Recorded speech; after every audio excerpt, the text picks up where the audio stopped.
On this Tuesday night, an enormous explosion blasts through Beirut. The destruction, the mass casualties, and the search for the cause. Also tonight, pandemic prediction. Canada's chief public health officer on how much longer our new reality could last. Moving beyond calorie counting. What we've done up until this point hasn't worked.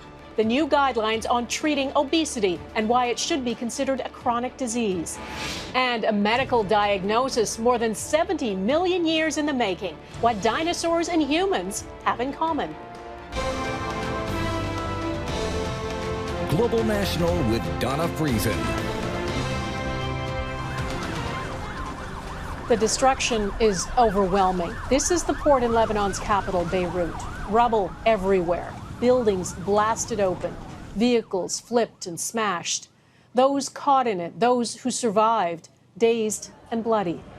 Hospitals already struggling to cope with COVID-19, now flooded with so many blast victims, some are being treated outside.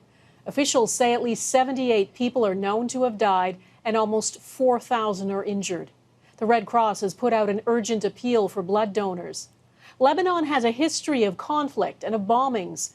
But the scale of this is like nothing else. Good evening and thanks for joining us. The massive explosion was so powerful, the shock wave was felt hundreds of kilometers away. Lebanon's internal security chief says it happened in an area in the port that housed highly explosive materials. The cause is not clear yet, but as Crystal Goomansingh reports, the damage certainly is. The massive plume of black smoke rising up over the port, impossible to miss.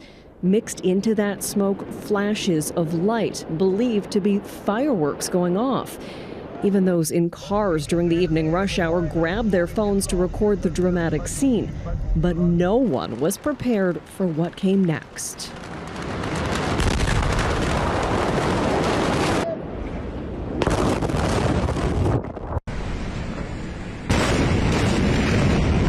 An explosion so powerful, shockwaves were reportedly felt clear across the Mediterranean in Cyprus.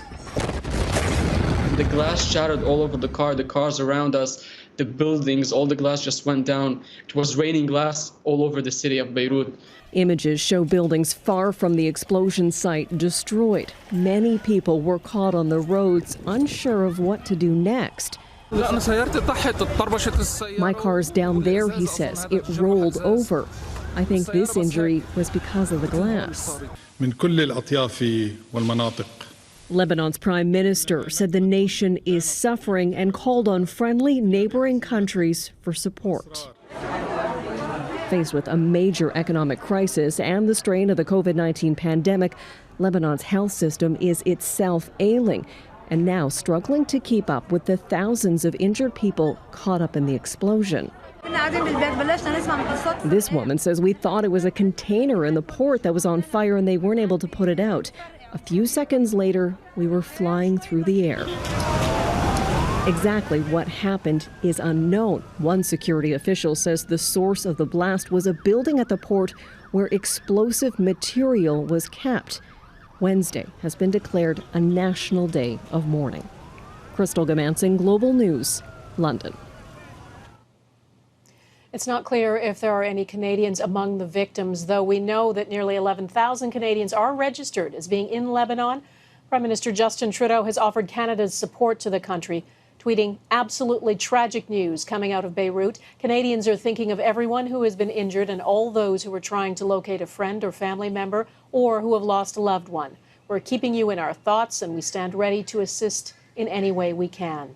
And Canada's Foreign Affairs Minister tweeted, tragic news out of Beirut today. Canada is closely monitoring the situation. Our hearts are with the victims and their families. We stand with the people of Lebanon and the diaspora during this difficult time, and we are ready to assist however we can. He urged any Canadians in need of emergency consular assistance to contact the government.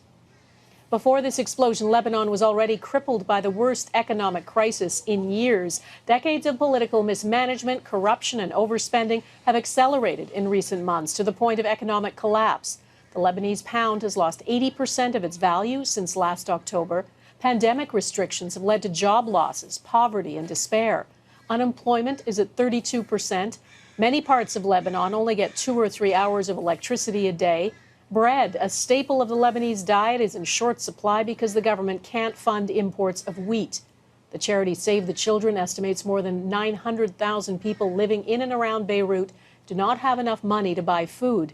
And talks with the IMF about a $10 billion bailout stalled in July. Shifting now to the COVID-19 crisis, there's a new warning about the ripple effects of the pandemic. The United Nations says the world faces what it calls a generational catastrophe in education, and it says countries must make reopening schools safely a top priority. According to the UN, as of mid-July, schools in more than 160 countries were closed, more than 1 billion students were affected, and at least 40 million children have missed out on preschool. The UN says it's the largest disruption in education in modern history, and it could undermine decades of progress. We are at a defining moment for the world's children and young people. Once local transmission of COVID-19 is under control, getting students back into schools and learning institutions as safely as possible must be a top priority. The World Health Organization is warning Russia to proceed with caution after it announced mass production of a COVID-19 vaccine will begin this fall. Russia claims it's on the cusp of a vaccine for COVID-19, though there are widespread reports scientists rushed through tests and injected themselves with the prototype to speed up the process. The WHO urged Russia to follow established guidelines for safe and effective vaccine development. It says 6 candidates have progressed to phase 3 levels of testing. The Russian vaccine is still in phase 1. Here at home, Canada's top doctor is trying to temper expectations about a vaccine. Dr. Theresa Tam says even if an effective vaccine is developed, it won't be widely available immediately, and it won't mean a quick return to normal. As Mike Couteur reports, Tam says Canadians should get used to the idea of living with restrictions like physical distancing and masks for several more years. It's likely that there won't be enough vaccines for the population as the vaccine rolls out. A sobering statement from Canada's chief public health officers as a number of vaccines show significant promise in stage 3 of development. And Dr. Theresa Tam followed that up with another dose of reality. We're planning as a public health community that we're going to have to manage this pandemic, certainly over the next year, but certainly maybe planning for the longer term of the next 2 to 3 years. Not what weary Canadians want to hear as they long for a sense of normal to return, be it patios or restaurants fully reopening. Complacency is probably one of our most dangerous aspects to our management of the virus and to our response. That's why physical distancing and wearing a mask will continue to be important to prevent the spread of COVID-19. Now, that advice hasn't changed in recent weeks, but Alberta is changing its stance on masks for school kids, now saying it will be mandatory for all children grade 4 and up when they head back this fall. The current evidence indicates that the older a child is, the more similar their transmission may be to adults. And that's, again, the reason why we've had the grade 4 as this cutoff. Health officials say wearing masks and other safety measures need to be seen as layers of protection to help contain a virus we're still learning about. The COVID-19 Alert app is supposed to be another layer, but it also appears to have limitations. Some phones are too old and cannot adopt this app, and ironically, the people who are most likely to need it cannot access it. So it's incumbent upon the app developers to find a solution. Dr. Theresa Tam echoed that sentiment, but still hopes as many people as possible will download it to help increase its success, saying it's one of many tools public health officials are using in the fight against COVID-19.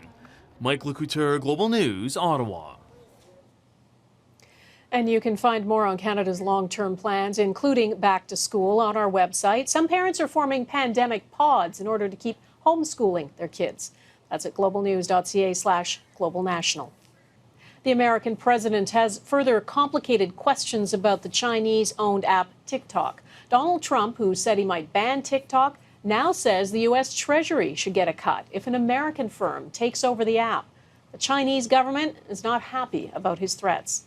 An editorial in the state-backed website China Daily called the plan a smash and grab and said the country will by no means accept the theft of a Chinese technology company. President Trump threatened first that he'd shut down TikTok in the U.S., then offered a 45-day reprieve to allow Microsoft to purchase the app from its Chinese parent company. The Trump administration is concerned about Chinese authorities accessing data of TikTok users, something the company denies.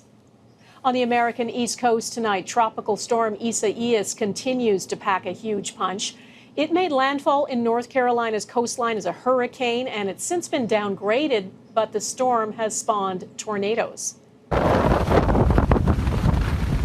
It has now moved through Philadelphia, dumping heavy rain and winds of over 100 kilometers an hour.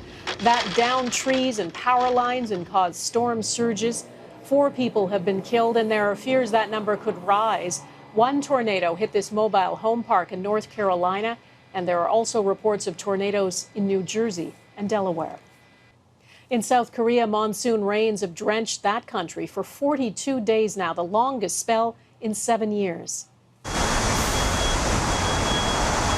That's caused flooding that's forced 1,000 people to flee their homes, and at least 14 people have been killed, including 3 members of the same family from New Zealand. A woman, her daughter, and her 3-year-old grandson were found dead after a landslide hit vacation homes near Seoul. Overhauling the approach to treating obesity, coming up, the updated guidelines that go way beyond counting calories. Plus, seedy mystery, the unusual mail turning up across Canada and around the world. Also washed up on a desert island, the survival story of 3 stranded sailors.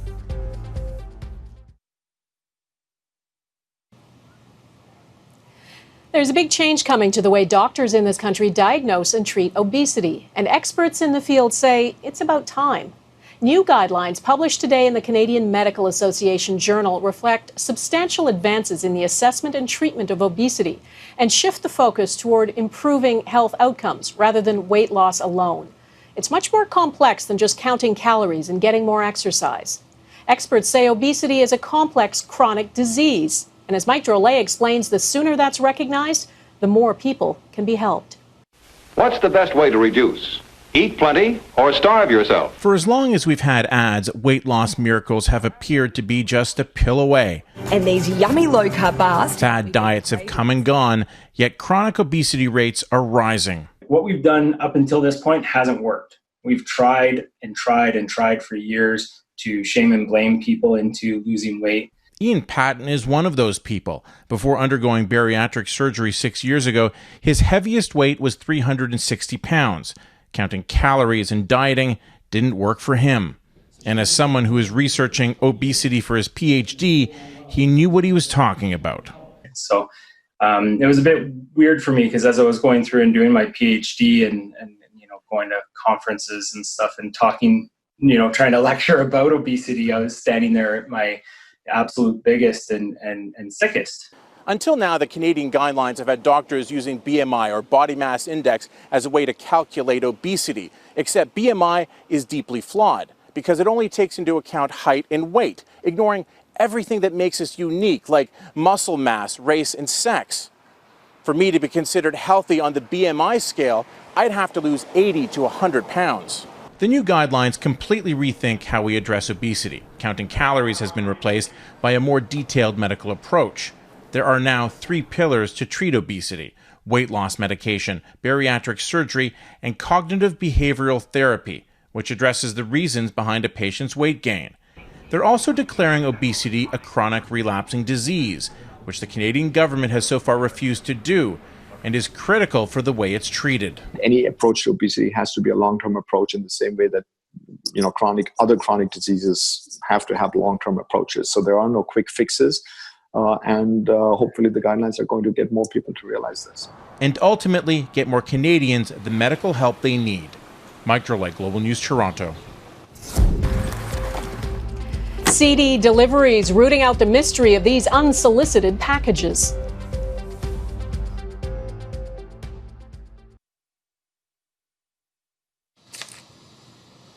Those packages of mysterious seeds people in countries around the world, including Canada, the U.S., and the U.K., have received in the mail are still a mystery. They're arriving unsolicited in people's mailboxes. Most appear to be from China in packages that are mislabeled. A U.S. federal agency has identified some of the seeds as a mix of ornamental, fruit and vegetable, and herb and weed species, but they warn no one should plant them. As Sarah MacDonald reports, no one knows who is sending them or why. There's something seedy cropping up in mailboxes across North America. There's like little grass seeds in there.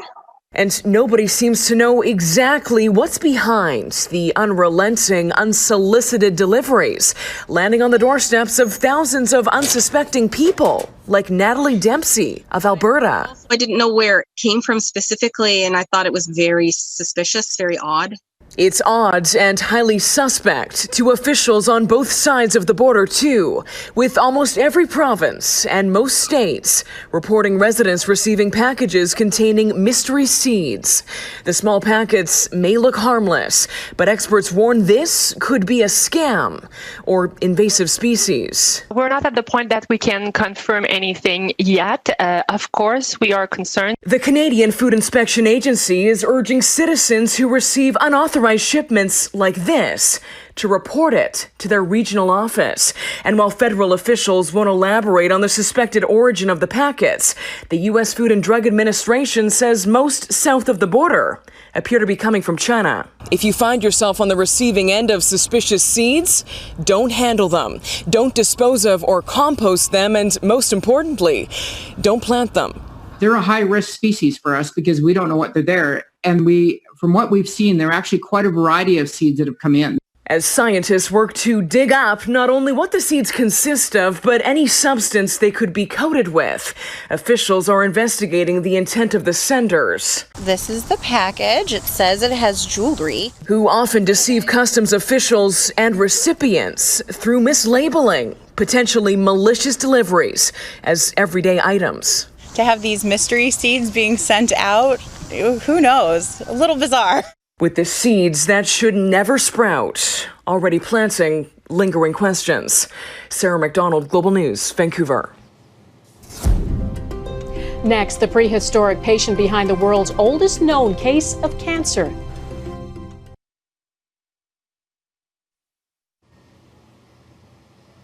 This story of survival sounds like the stuff of fiction. 3 sailors have been found after they were marooned on a tiny remote island in the Pacific Ocean. The men were spotted because they wrote a giant SOS on a sandy beach. Military aircraft from the U.S. and Australia had been searching for them and spotted it. They were stranded on a tiny island in Micronesia for 3 days after their 7-meter skiff ran out of fuel and drifted way off course.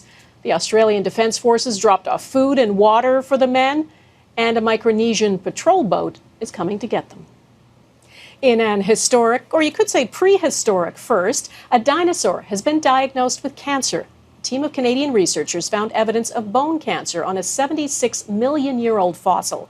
It's the same type of cancer that still affects some people today, especially children and young adults.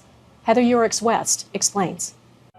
Osteosarcoma was the cancer that inspired Terry Fox to run his Marathon of Hope. The aggressive bone cancer also ultimately cost him his life. These cancers are most common in adolescents and young adults. They occur most commonly in the second decade of life.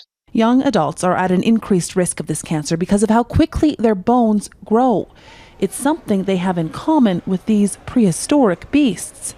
Dinosaurs had to grow a lot to reach full size, and now Canadian scientists have proof these animals suffered from osteosarcomas as well. This bone was discovered more than 25 years ago, and it was actually in storage in the Royal Tyrrell Museum, which is located in Drumheller, Alberta. The bone's unusual appearance was first thought to be because of a break, but after CT scans and a microscopic examination, the world's first dinosaur cancer diagnosis was made. The aggressive osteosarcoma tumor was believed to be present throughout much of the bone. The lower leg bone belonged to a Centrosaurus, a horned dinosaur that lived in what is now southern Alberta 76 million years ago. It would have likely been in a fair bit of pain. It would have probably been able to move around, but not at its full speed like normal. And it's possible that it would have spread to other organs by that point. Cancer isn't what killed the animal. Researchers believe it drowned along with hundreds of other members of its herd. But knowing the Centrosaurus had cancer shows us this disease has been a part of life and death for a very long time. One of the things that makes it so difficult to battle is the fact that at the core of it, it's written into the cell biology and the cell life cycle. And that's part of what makes it so ancient, but also perhaps so difficult to overcome. In the decades since Terry Fox's run, treatment advances have meant people with osteosarcoma today face a 70 to 80% chance of surviving more than 5 years, likely much better odds than a Centrosaurus would have had. Heather Urix West, Global News, Calgary. And that is Global National for this Tuesday. I'm Donna Friesen. Tonight's Your Canada is the research ship Nemeo, docked in Gimli on Lake Winnipeg in Manitoba. We'd love to see your Canada. Please email it to us. And thanks for watching. Hope to see you here again tomorrow. Take care of yourselves. Bye-bye.